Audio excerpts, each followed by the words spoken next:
सजना सजना बसे परदेसियो जो हमरा निकने लगी है।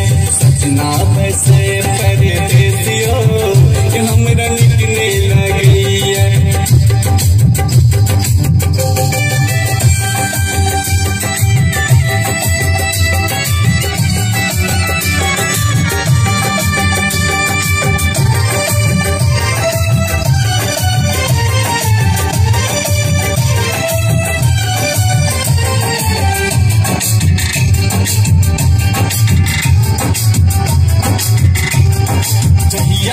छड़का विदेश चल के नौ निकने लगी हमरा बहुते सतेनो।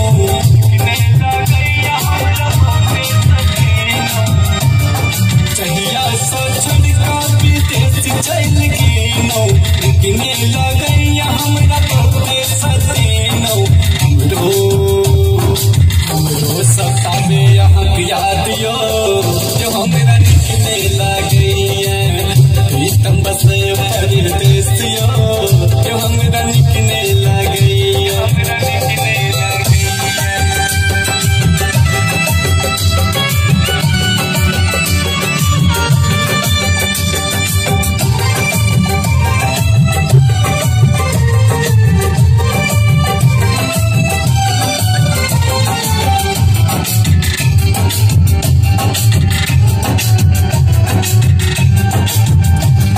सासों के बोली सुनी रहलोने चाहिए।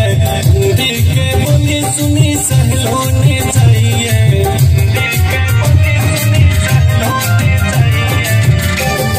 सासों के बोली सुनी रहलोने चाहिए। हिंदी के बोली सुनी सहलोने चाहिए। देवर करे टकरारियो जो हमरा निकने लगी देवर करे टकरारियो जो हमरा निकने लगी है।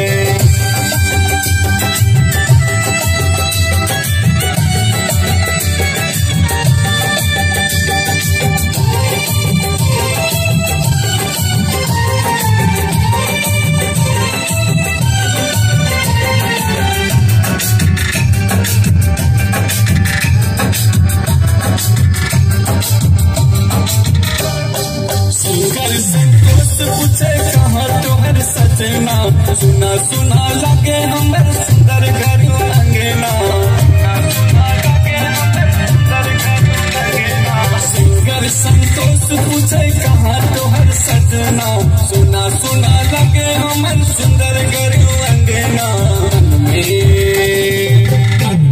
उठल ये तूफानियो जो हमरा निकने लगी है।